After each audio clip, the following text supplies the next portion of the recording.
बिस्मिल्लाहिर्रहमानिर्रहीम अस्सलाम वालेकुम। मैं हूं मुबशिर अहमद। तो स्टूडेंट्स, आज हम second year chapter number 21 nuclear physics last chapter आपका इसके न्यूमेरिकल करेंगे। तो आइए स्टार्ट करते हैं आज के न्यूमेरिकल। चैप्टर 21 का पहला न्यूमेरिकल न्यूक्लियर फिज़िक्स चैप्टर का नाम है। तो जी बेटा, पहला न्यूमेरिकल क्या कहता है? Find the mass defect and binding energy. तो गिवन डेटा के बाद मैं क्या लिखूंगा? To find. तो दो चीज़ें बेटा हमने फाइंड आउट करनी है। मैस डिफेक्ट आपने फाइंड आउट करना है, डेल्टा एम पहला पार्ट है, और दूसरे में क्या कहता है आपने? बाइंडिंग एनर्जी कैलकुलेट करनी है। ठीक हो गया। मैस डिफेक्ट को डेल्टा एम से जाहिर करते हैं। ऑफ ट्रीटियम, किसकी? ट्रीटियम की। आपको पता है ना, हाइड्रोजन के 3 आइसोटोप्स हैं, प्रोटियम, ड्यूट्रियम और ट्रीटियम, या कुछ लोग इसको ट्राइटियम भी पढ़ते हैं। बहरहाल, if the atomic mass of tritium is, जी मास ऑफ ट्रीटियम कितना दिया हुआ है? मास ऑफ ट्रीटियम, ट्रीटियम का फार्मूला क्या है? H31। तो ये बेटा बुक में आपके दिया हुआ है 3.01604 U। अब इधर U का मतलब क्या है? Atomic mass unit. Delta M निकालना है। मास डिफेक्ट के लिए आपने फार्मूला पढ़ा होगा, delta M is equal to, अब ये सुन लीजिएगा, आप पहले लिखेंगे mass of proton plus mass of neutron. ये लिखने का तरीका मैं आपको समझा रहा हूँ। डेल्टा एम का प्रोटॉन का मास, न्यूट्रॉन का मास। अगर प्रोटॉन का मास है तो प्रोटॉन नंबर आएगा, और आपको पता है ना प्रोटॉन नंबर को Z से जाहिर करते हैं। और अगर न्यूट्रॉन का मास है तो न्यूट्रॉन नंबर आएगा। तो प्रोटॉन के मास के साथ प्रोटॉन नंबर, न्यूट्रॉन के मास के साथ न्यूट्रॉन नंबर।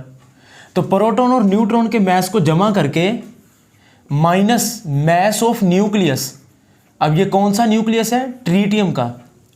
अच्छा बेटा, आपने परेशान नहीं होना, आपकी बुक में इधर n की जगह पे A-Z भी लिखा होगा। मैं इधर आपको वैसे बता देता हूँ। आपको पता है ना, किसी भी एटम का जनरल फार्मूला क्या है? ऊपर अल्लाह नीचे ज़मीन, इस तरह याद कर ले। ये एटॉमिक मास नंबर है, और ये नीचे जो भी लिखा हो ना, ये प्रोटॉन नंबर है। प्रोटॉन नंबर को Z से जाहिर करते हैं, और इसकी इक्वेशन आपको याद है, A = Z + N। यानी कि ट्रीटियम के अंदर कितने प्रोटॉन है? H31 है ना, तो ये 1 प्रोटॉन है। तो ट्रीटियम में नंबर ऑफ प्रोटॉन 1 है। तो ये वैसे रफ अमल पे है, साथ साथ ये भी देखते जाएं। Delta M is equal to, Z का मतलब क्या है? This is called number of proton. Z का मतलब है नंबर ऑफ प्रोटॉन, और N का मतलब क्या है? Number of neutron. Number of proton और न्यूट्रॉन को जमा करें तो A आता है, एटॉमिक मास नंबर। ये आप लोग नोट कर लेंगे रफ अमल पे। तो जी Z का मतलब क्या है? नंबर ऑफ प्रोटॉन, और ये नीचे जो भी लिखा होता है ना, ये प्रोटॉन नंबर है। तो जरा देखें, ट्रीटियम में ये 1 है, तो प्रोटॉन नंबर 1 है। प्रोटॉन का मास आपको पता है ना, प्रोटॉन का मास एटॉमिक मास यूनिट में कितना होता है? 1.007276 U। 1.007276 7276 U का मतलब एटॉमिक मास यूनिट। तो Z और MP प्रोटॉन का मास, ये आपको जुबानी याद करना पड़ेगा। आपकी बुक में टेबल भी दिया हुआ है। प्लस न्यूट्रॉन कितने हैं जी? अब अगर आपने न्यूट्रॉन की नंबर ऑफ न्यूट्रॉन फाइंड करने हो तो प्लस Z इधर आके क्या हो जाएगा? माइनस। तो A - Z is equal to N। Plus Z इधर आ जाएगा ना, A - Z हो जाएगा। तो A - Z, तो आप कर दें 3 - 1, ये A है, ये Z है। 3 - 1 2। तो ट्रीटियम में प्रोटॉन एक ही है, 3 - 1 2 न्यूट्रॉन है। तो न्यूट्रॉन का मास क्या होता है? 1.008665 इंटू U। तो ये ब्रैकेट लगा देता हूँ। तो आपने देखा प्रोटॉन का मास, ये देखने में एरो लगा देता हूँ। Z का मतलब नंबर ऑफ प्रोटॉन, और ये आ गया मास ऑफ प्रोटॉन। N का मतलब नंबर ऑफ न्यूट्रॉन, और ये आ गया मास ऑफ न्यूट्रॉन। न्यूट्रॉन का मास है N का मतलब, माइनस न्यूक्लियस का मास कितना है? ये देखें जरा गिवन डेटा में, ट्रीटियम का 3.01604 U। अब बाकी तो सिंपल ही है ना बच्चे, ज़रब तकसीम ही करना है। तो ये मैंने आपको रफ अमल पे समझाया चीज़ें आपने कैसे कैलकुलेट करनी है, ठीक है ना। तो बाकी तो ज़रब ही है बेटा सिंपल। 1 को ज़रब देंगे तो यही आ जाएगा 1.00727 u प्लस 2 मल्टीप्लाई बाय 1.00865 ये आता है 2.01733 माइनस 3.01649 u।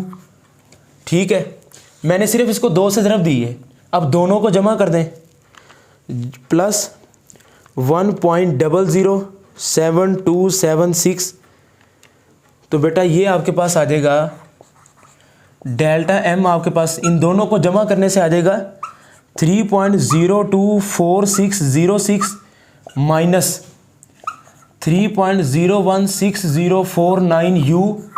इन दोनों को माइनस कर दें तो माइनस करने से आ जाएगा 3.01649। तो ये बेटा आपके पास आ जाएगा, आप इसको नोट कर लेंगे। Delta M is equal to, ये आपके पास 10 की पावर -3 में आ रहा है तो उसको आप लिखेंगे 0.00855 0.00855। ठीक हो गया। तो डेल्टा एम के साथ मैं लिखूंगा यू का मतलब क्या है, एटॉमिक मैस यूनिट। तो ये पहला पार्ट सॉल्व हो गया। ठीक हो गया, बस आपने इक्वेशन याद रखी और कैलकुलेशन। दूसरा क्या है जी, बाइंडिंग एनर्जी। बच्चे बाइंडिंग एनर्जी के लिए बड़ा ही सिंपल है, जो डेल्टा एम आया ना आपके पास मैस डिफेक्ट, उसको 931.5 मेगा इलेक्ट्रॉन वोल्ट से आपने मल्टीप्लाई करवा देना है। अब डेल्टा एम कितने हैं, 0.00855 931.5 मेगा इलेक्ट्रॉन वोल्ट। अब ये सी स्केयर की इक्वल है, ये वही M C square, Einstein mass energy equation. तो 0.00855 मल्टीप्लाई बाय 931.5 ये आपके पास आता है बेटा 7.964। तो इसको आप 7.97 मेगा इलेक्ट्रॉन वोल्ट भी लिख सकते हैं। तो ये ट्रीटियम की बाइंडिंग एनर्जी आ गई है। ठीक हो गया जी, आप इसको पॉज करके नोट कर लें, शाबाश। तो जी बेटा 21.2 देखें, the half life of strontium. Strontium की हाफ लाइफ दी हुई है, तो हाफ लाइफ को किससे ज़ाहिर करते हैं, टी के साथ 1/2 लिखेंगे। 1/2 का मतलब हाफ और टी का मतलब है लाइफ। हाफ लाइफ कितनी है बेटा, 9.70 hour. Find its decay constant. आपको पता है डिके कांस्टेंट को लैम्डा से जाहिर करते हैं। तो पहले तो हम हाफ लाइफ को सेकंड के अंदर कैलकुलेट करेंगे। 1 घंटे में 60 मिनट और 1 मिनट में 60 second. 9.70 multiply by 60 multiply by 60, तो ये आपके पास आ जाएगा 34920 सेकंड। तो आपने देखा कि हमने हाफ लाइफ को आवर से सेकंड के अंदर कन्वर्ट कर दिया है और डिके कांस्टेंट निकालना है। अगर आपने हाफ लाइफ का टॉपिक पढ़ा हुआ है तो बच्चे इसका फार्मूला क्या होता है, डिके कांस्टेंट ज़रब half life is equal to 0.693। ये नेचुरल लॉग 2 होता है, आपने ये फार्मूला पढ़ा होगा हाफ लाइफ वाले टॉपिक में। तो लैम्डा निकालना है, lambda is equal to 0.693 divided by, ये हाफ लाइफ मल्टीप्लाई हो रहा है, नीचे जाके डिवाइड हो जाएगा। तो lambda 0.693 divided by half life कितनी है, 34,920। तो इसको डिवाइड कर लें जी, 0.693 डिवाइडेड बाय 34,920। तो ये आपके पास लैम्डा आता है बेटा 1.985 है। तो आप इसको 1.99 भी लिख सकते हैं। ज़रब 10 की पावर -5।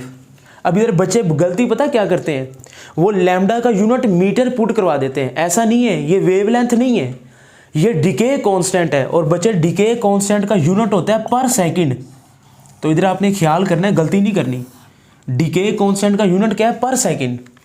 बस ये फार्मूला आपने याद रखना है, डिके कांस्टेंट ज़रब half life is equal to natural log 2। ये 2 का नेचुरल लॉग है, लॉग नहीं, नेचुरल लॉग। और नेचुरल लॉग 2 निकालें आप 0.693 है।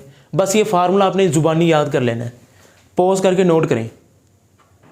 तो जी बेटा तीसरा न्यूमेरिकल देखें जी, द एलिमेंट Pa, ये किसका फार्मूला, प्रोटेक्टेनियम का। प्रोटेक्टेनियम केमिस्ट्री का पीरियोडिक टेबल आपको थोड़ा बहुत पता होना चाहिए।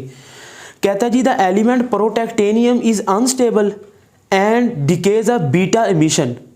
बीटा डीके होती है। बच्चे आपने अल्फा डीके, बीटा डीके और गैमा डीके पढ़ा होगा।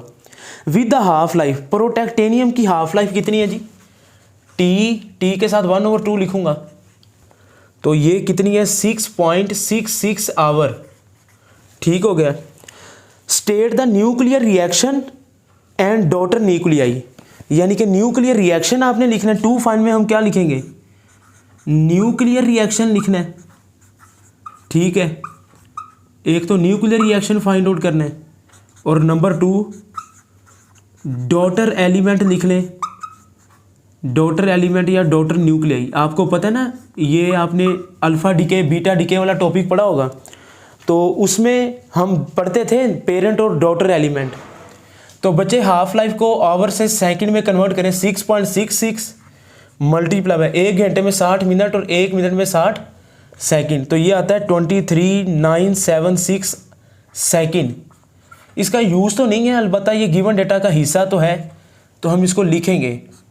बीटा डीके करनी है, तो पहले तो हम बीटा डीके का फार्मूला लिखते हैं जनरल। बीटा डीके आती है जी, बीटा डीके आपको बताएंगे। एक्स ऊपर अल्लाह नीचे ज़मीन, तो ये पेरेंट एलिमेंट है, तो ये डॉटर में कन्वर्ट हो जाएगा वाई में। आपको पता है जब बीटा डीके होती है तो ए के अंदर तो कोई चेंज नहीं आता, एटॉमिक मास नंबर चेंज नहीं होता, प्रोटॉन नंबर में ए का इजाफा हो जाता है। प्लस बीटा है ना, तो 0 -1, क्योंकि हमने बैलेंस भी तो करना है ना। +1 -1 से कैंसिल, तो लेफ्ट और राइट साइड बैलेंस होगी। केमिस्ट्री में आप पढ़ते हैं ना इक्वेशन को बैलेंस करना। तो अब बच्चे इसमें पेरेंट एलिमेंट कौन सा, जरा मैं लिख लेता हूँ। SR, ये तो जनरल फार्मूला है ना, तो आपकी बुक वाला देता है, सॉरी ये तो प्रोटैक्टेनियम लिखना है हमने। PA 23491 प्रोटैक्टेनियम। अब करवाएं जी इसकी बीटा डीके करवाएं, तो ये बच्चे 2A के अंदर तो कोई चेंज नहीं आएगा, तो 234 में रहेगा और 91 में एक ऐड हो जाएगा Z+1, 91 + 1 92, और 92 किसका होता है? यूरेनियम का, प्लस बीटा डीके। तो ये देखें, ये फर्स्ट पार्ट हो गया जी, न्यूक्लियर रिएक्शन ये आ गया, प्रोटैक्टेनियम यूरेनियम में कन्वर्ट हो गया। ये पेरेंट एलिमेंट है, पेरेंट एलिमेंट, और उसने कहा था ना डॉटर एलिमेंट, तो ये आ गया जी uranium daughter element, daughter element या डॉटर न्यूक्लियाई। तो ये पहला पार्ट ये है रिएक्शन। दूसरे में आपने लिख देना है कि uranium is a daughter element. Pause करके नोट कर लें जी। तो जी बेटा 21.4 न्यूमेरिकल देखें।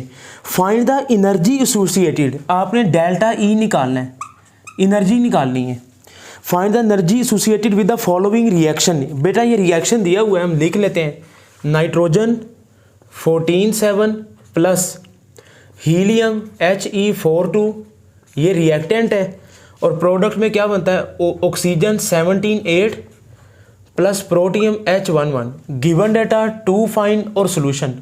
तो सोल्यूशन में हम क्या लिखेंगे, या कैलकुलेशन आप कह लें बेटा, इसमें हम लिखेंगे रिएक्टेंट का मैस। ये मैं सोल्यूशन के अंदर इसी इक्वेशन को दोबारा लिखता हूँ।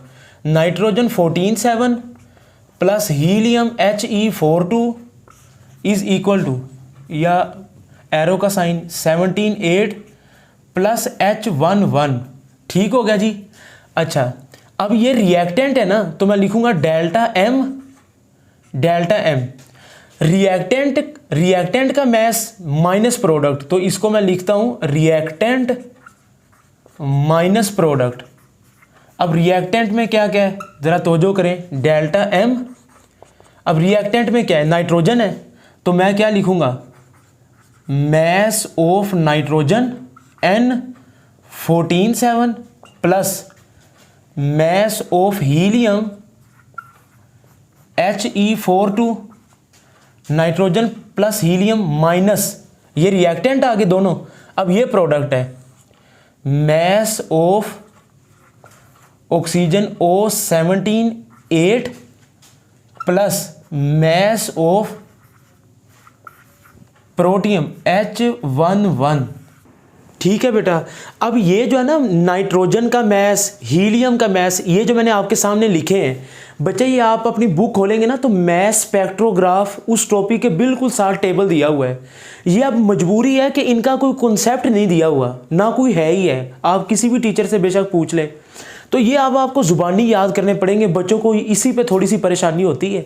तो बहरहाल नाइट्रोजन का मैस है 14.0031, हीलियम का है 4.00264, रिएक्टेंट माइनस प्रोडक्ट आ गया, ऑक्सीजन का है 16.991 प्लस प्रोटियम का 1.0073। इन दोनों को ऐड करेंगे ये आ जाएगा, माइनस इन दोनों को ऐड करेंगे ये आ जाएगा, दोनों को माइनस करके ये आपके पास आ गया डेल्टा एम, मैस डिफेक्ट। लेकिन हमने तो एनर्जी निकालनी है। अब आपको मैंने ये माइनस आया है, माइनस में, तो अब 0.0012 को आप 931.5 से मल्टीप्लाई करेंगे तो ये आ जाएगा -1.12 मेगा इलेक्ट्रॉन वोल्ट। अब माइनस साइन क्या शो करता है? माइनस साइन का मतलब है कि हमें इतनी एनर्जी चाहिए टू स्टार्ट दिस रिएक्शन। अगर मैं इस रिएक्शन को स्टार्ट करना चाहता हूं तो 1.12 मेगा इलेक्ट्रॉन वोल्ट की एनर्जी दूंगा। माइनस का मतलब है इतनी एनर्जी की कमी है। ये जो आपको मैंने बताया ये जमा तो सिंपल ही है ना, आप कैलकुलेटर पे कर लेंगे, ठीक है, लेकिन ये अब आपको जुबानी याद करने पड़ेंगे, इसका कोई कॉन्सेप्ट नहीं है। अगर होता तो मैं आपको ज़रूर बताता। बहरहाल प्रोसीजर मैंने आपको बताया है, पॉज करके आप नोट कर लें। तो जी बेटा, पांचवा न्यूमेरिकल देखें, ये भी फोर्थ न्यूमेरिकल की तरह ही है। तो ये रिएक्शन आपकी बुक में दिया हुआ, कार्बन किस में कन्वर्ट हो रहा है? नाइट्रोजन में और इलेक्ट्रॉन में। ये बीटा डिके हो रही है, बात समझ रहे हैं? तो ये इलेक्ट्रॉन का मतलब this is called beta decay. Energy calculate का आपने करनी है, तरीकाकार वही है। पहले आप रिएक्शन लिखेंगे, उसके बाद आप लिखेंगे delta M, reactant minus product. Reactant का मैस, रिएक्टेंट में सिर्फ कार्बन ही है, mass of carbon minus product में दो चीज़ें हैं, नाइट्रोजन का मैस और इलेक्ट्रॉन का। अब फिर आपको ये जुबानी याद करनी पड़ेगी, थोड़ा सा हिंट आपको मिल जाता है। ये देखिए कार्बन के ऊपर 14 है ना एटॉमिक मैस नंबर, तो 14 से शुरू होगा, 14.0077, माइनस नाइट्रोजन के ऊपर भी 14 है, 14.0031, और इलेक्ट्रॉन का मैस होता है 0.0055। ये आ गया, इन दोनों को जमा करने से ये आ गया, दोनों को माइनस करेंगे ये आपके पास डेल्टा एम आ जाएगा 0.00405। डेल्टा एम को एनर्जी में कन्वर्ट करने के लिए 931 या 931.5 कोई इशू नहीं है, इतना फ़र्क नहीं पड़ता। दोनों को ज़रब दे देंगे तो ये आपके पास 3.77 मेगा इलेक्ट्रॉन वोल्ट एनर्जी आ जाएगी। इसका मतलब है कि इतनी एनर्जी रिलीज होगी, 3.77 मेगा इलेक्ट्रॉन वोल्ट ये एनर्जी रिलीज होगी। और जिसमें एनर्जी रिलीज हो ना, आप केमिस्ट्री में पढ़ते हैं, this reaction is called exothermic. तो ये इस रिएक्शन को हम क्या कहते हैं? एक्सोथर्मिक रिएक्शन, बिकॉज इसमें एनर्जी रिलीज करती है। जिसमें एनर्जी रिलीज करे वो एक्सोथर्मिक है, और जिसमें एनर्जी अब्जॉर्ब हो वो एंडोथर्मिक है। बहरहाल आप इसको पॉज करके नोट कर लें। तो जी बेटा, छठा न्यूमेरिकल देखें जी, यूरेनियम डिकेज ट्वाइस। बचे ट्वाइस का मतलब है दो मरतबा, बाय अल्फा इमिशन। यूरेनियम की दो मरतबा अल्फा इमिशन होती है। तो यूरेनियम का फार्मूला उसने दिया हुआ है 233, और प्रोटॉन नंबर कितना होता है? 92। जी बचे, what is the resulting isotopes? तो दो मरतबा रिजल्टिंग आइसोटोप्स हमने निकालना है। रिजल्टिंग आइसोटोप अल्फा इमिशन करनी है दो मरतबा। पहले मैं अल्फ़ा डीके का जनरल फार्मूला लिख देता हूँ आपके सामने, आपने पढ़े हुई ना अल्फ़ा बीटा और गैमा डीके।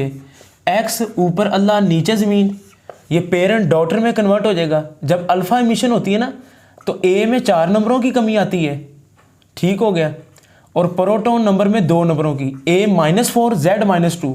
तो अल्फ़ा इमिशन में क्या खारिज होता है जी? हीलियम। असल में हीलियम को ही अल्फ़ा पार्टिकल कहते हैं ना आप। तो ये जनरल फार्मूला है। सो अब लिखें यूरेनियम 233 92, ये पेरेंट है, अल्फ़ा इमिशन करवाएं। 233 में 4 नंबर कम कर दें, कितना आ जाएगा? 229। 92 में 2 कम कर दें, 90 प्लस हीलियम अल्फ़ा इमिशन होगी। अब 2 मरतबा करनी है, ये रिएक्टेंट था, ये प्रोडक्ट फिर रिएक्टेंट बन जाएगा।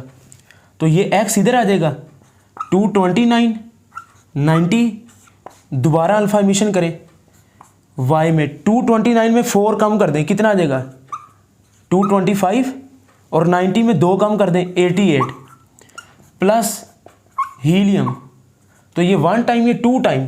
तो अब ये जो रिजल्टिंग आइसोटोप्स बना है ना, 88 किसका प्रोटॉन नंबर है, रेडियम का, तो आप लिखेंगे द रिजल्टिंग आइसोटोप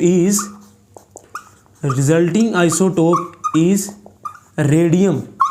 रेडियम का प्रोटॉन नंबर कितना है जी 88, और एटॉमिक मास नंबर कितना होता है बच्चे 225, तो ये रेडियम इसका आंसर आ जाएगा।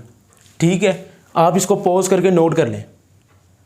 तो जी बेटा 7 न्यूमेरिकल देखें, ये भी उसी तरह का न्यूमेरिकल है। ये रिएक्शन दिया गया, कहता है calculate the energy in mega electron volt. Energy आपने कैलकुलेट करनी है मेगा इलेक्ट्रॉन वोल्ट में release in the following fusion reaction. तो ये बच्चे फ्यूजन रिएक्शन दिया हुआ है, ड्यूट्रियम है और ट्रीटियम, ये डीटी रिएक्शन है, दोनों मिलके हीलियम बनाते हैं और प्लस एक इलेक्ट्रॉन निकलता है। सेम यही रिएक्शन आप इधर लिखेंगे सॉल्यूशन के अंदर, delta M reactant minus product. Reactant में क्या आते हैं, मैस ऑफ ड्यूट्रियम का मैस प्लस ट्रीटियम का मैस, ये दोनों रिएक्टेंट आ गए, माइनस हीलियम का मैस प्लस इलेक्ट्रॉन का मैस। तो अब ये ड्यूट्रियम का मैस एटॉमिक मैस नंबर 2 है ना, तो 2 से शुरू होगा 2.014102। इसी तरह ट्रीटियम का 3 से शुरू होगा 3 पॉइंट ये, इसी तरह माइनस प्रोडक्ट में 4.002603, और इलेक्ट्रॉन का 0 है ना, तो 1 पॉइंट समथिंग है 1.008665। इन दोनों को जमा करेंगे ये आ जाएगा, प्रोडक्ट को जमा करेंगे ये आ जाएगा। तो रिएक्टेंट माइनस प्रोडक्ट करेंगे तो डेल्टा एम की वैल्यू आ गई। डेल्टा एम की वैल्यू जो भी आए उसको 931 से मल्टीप्लाई कर देंगे, तो आपके पास 17.6 मेगा इलेक्ट्रॉन वोल्ट की एनर्जी आ गई। यह एक फ्यूजन रिएक्शन है। मजबूरी यही है बेटा, बस परेशानी तो ये है ना कि ये याद कैसे होंगे, ये रट्टा मारना पड़ेगा, इनका कोई कॉन्सेप्ट नहीं है। अगर होता तो आपको ज़रूर बताता, आप बेशक जिसे मर्जी पूछ लें, इनका कोई कॉन्सेप्ट नहीं है, आपको रट्टा लगाना पड़ेगा।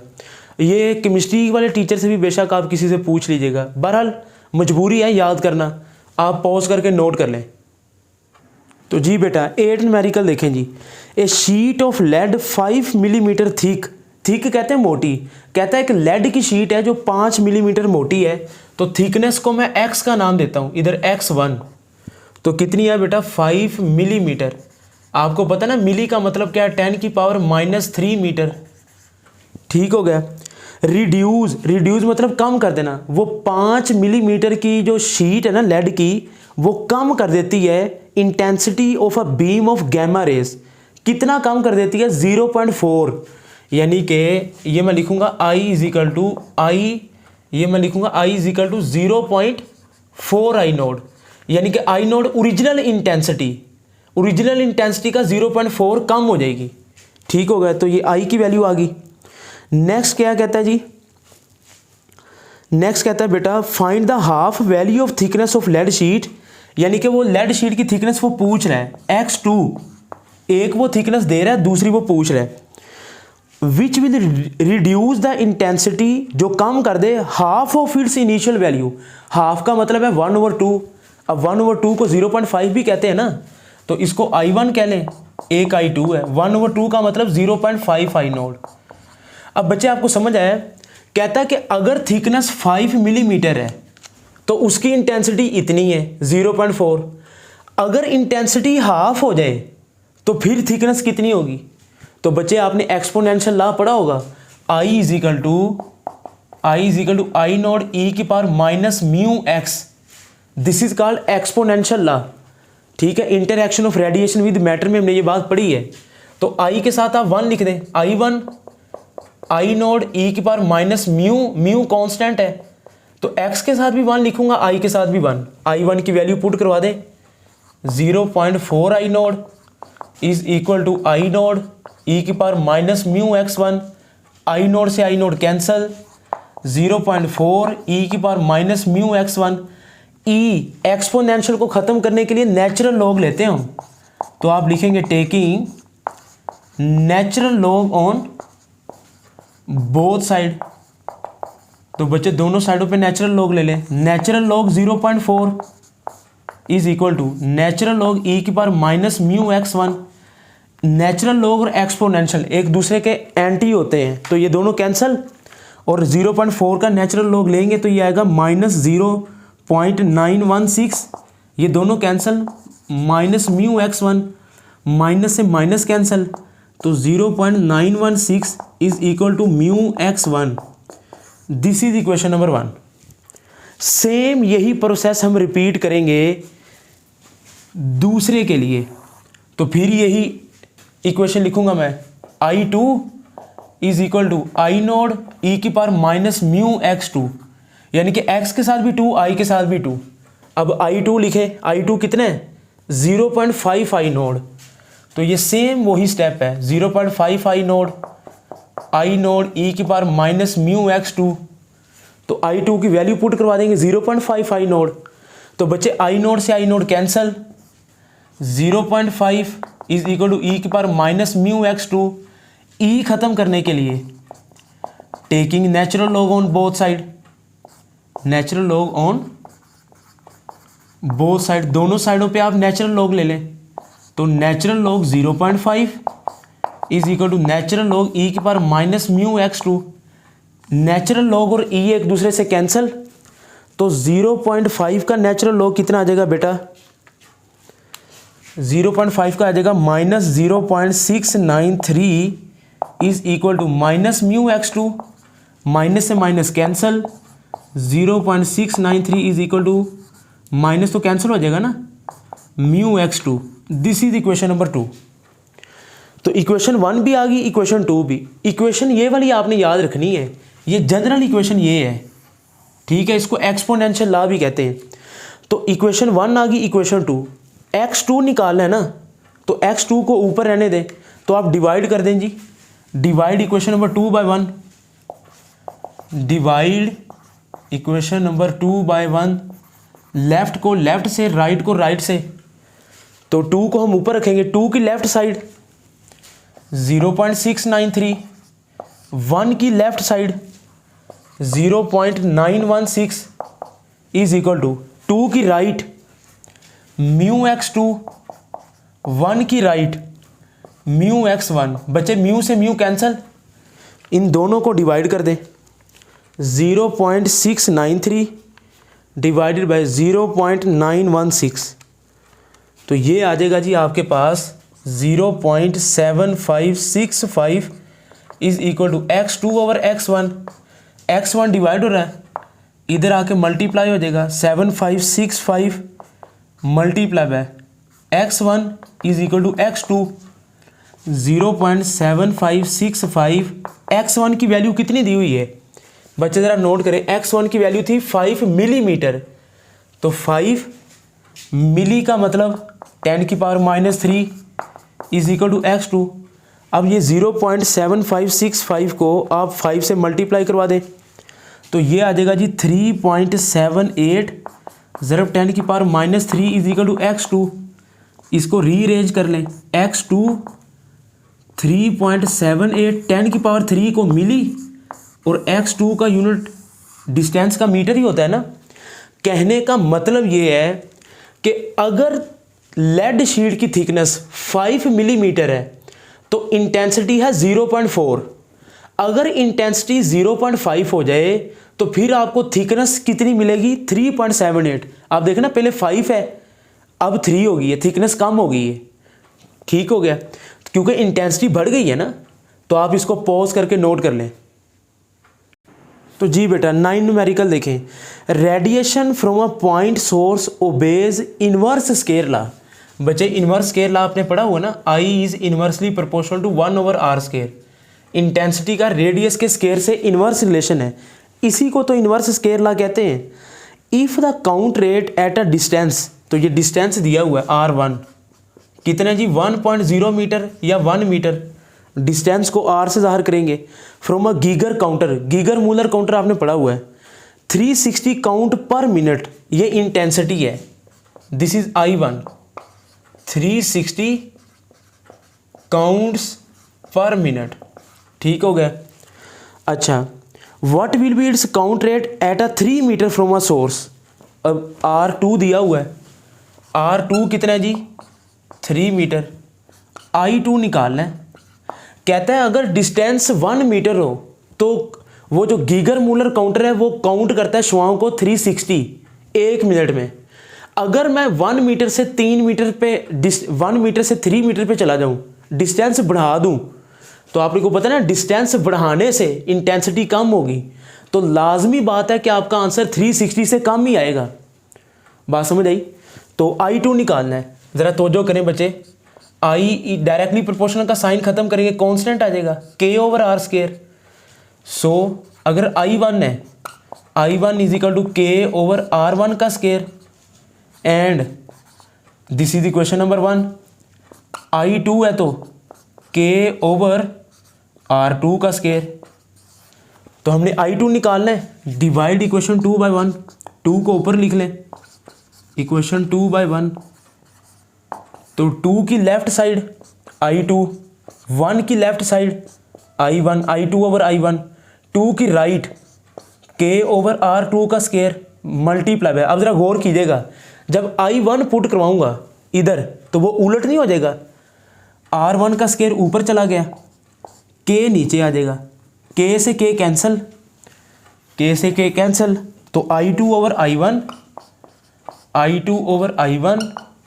इज इक्वल टू R1 का स्केयर ओवर R2 का स्केयर। अगर 2 ऊपर है ना तो ये नीचे आएगा, इन्वर्स रिलेशन है ना। तो I1 डिवाइड उधर जाके multiply, I2 is equal to R1 का स्केयर ओवर R2 का square multiply by I1। I2 is equal to R1 कितना है जी 1 मीटर, 1 का स्केयर R2 3 मीटर, 3 का स्केयर I1 360। तो I1 का स्केयर 1 ही, 3 का स्केयर 9, 360 डिवाइडेड बाय 9, तो ये आ जाएगा 40 काउंट्स पर मीटर। डिस्टेंस बढ़ाते जाएंगे वो श्वाओं को काउंट कम करता जाएगा। अगर डिस्टेंस 1 मीटर है तो 360, अगर डिस्टेंस 3 मीटर है तो 40 काउंट्स पर मिनट। पॉज करके नोट कर ले।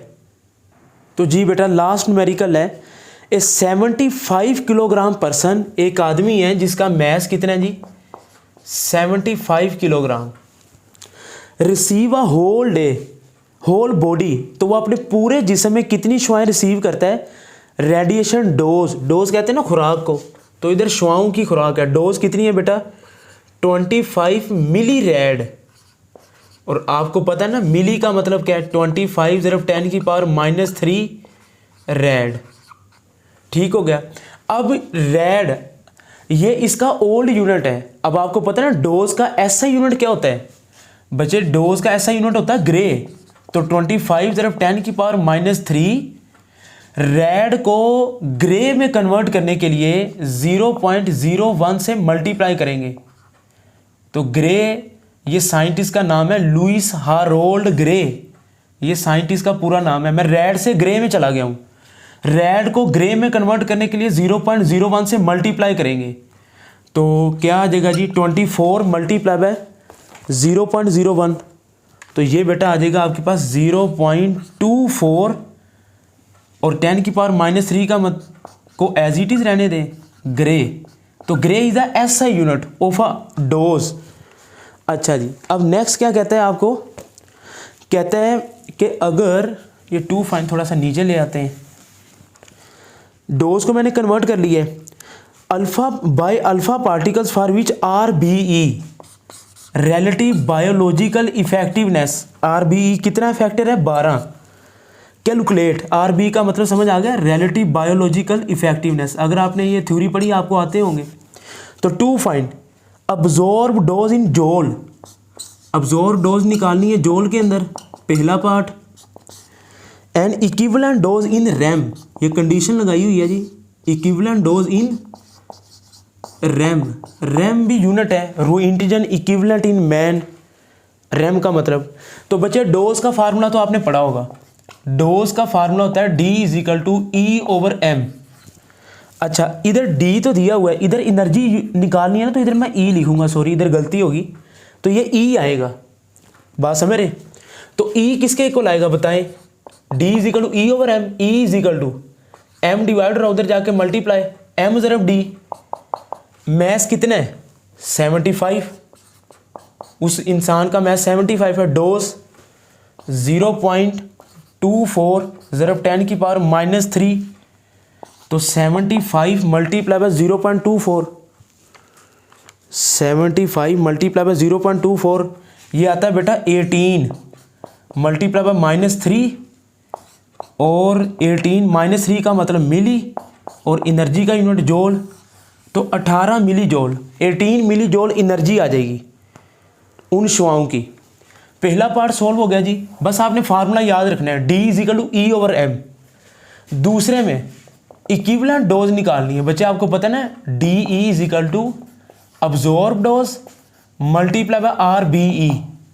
तो डोज कितनी आई है, डी की वैल्यू कितनी है, ये लिखी हुई है 0.24 गिवन डेटा में देखें ना आप, 0.24 मल्टीप्लाई बाय 10 की power -3 multiply by R B E factor कितना जी 12, तो 0.24 मल्टीप्लाई बाय 12, तो ये आता है बच्चे 2.88 ज़रब 10 की पावर -3।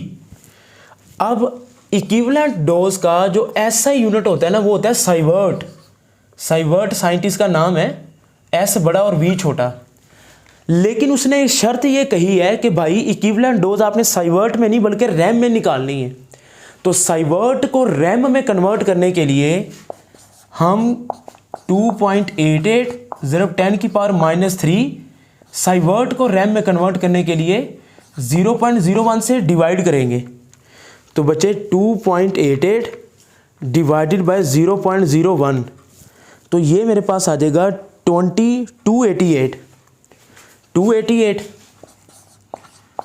ये इसको डिवाइड करने से ये आ जाएगा 288 ज़रब 10 की पावर -3 रैम, -3 नीचे आके क्या हो जाएगा +3, तो +3 का मतलब है 1000। इसको आप 1000 से तकसीम कर दें, 288 डिवाइडेड बाय 1000, तो बच्चे ये आ जाएगा 0.288। तो इसको आप राउंड ऑफ करके 0.288 को 0.29 लिख सकते हैं। तो ये इक्विवेलेंट डोज आ जाएगी 0.29 रैम, 0.29 रैम। तो ये आप इसको पॉज करके नोट भी कर सकते हैं आखिरी न्यूमेरिकल को। तो जी बेटा, आई होप कि आपको चैप्टर 21 के न्यूमेरिकल सही तरह समझ आ गए। वीडियो को लाइक करें, कमेंट करें, दोस्तों के साथ शेयर भी कर दें। लेक्चर का फीडबैक देना मत भूला करें, ठीक है। अपना बहुत सा ख्याल रखें, दुआओं में याद रखें। मुबशर अहमद को दें इजाज़त। अल्लाह हाफिज़।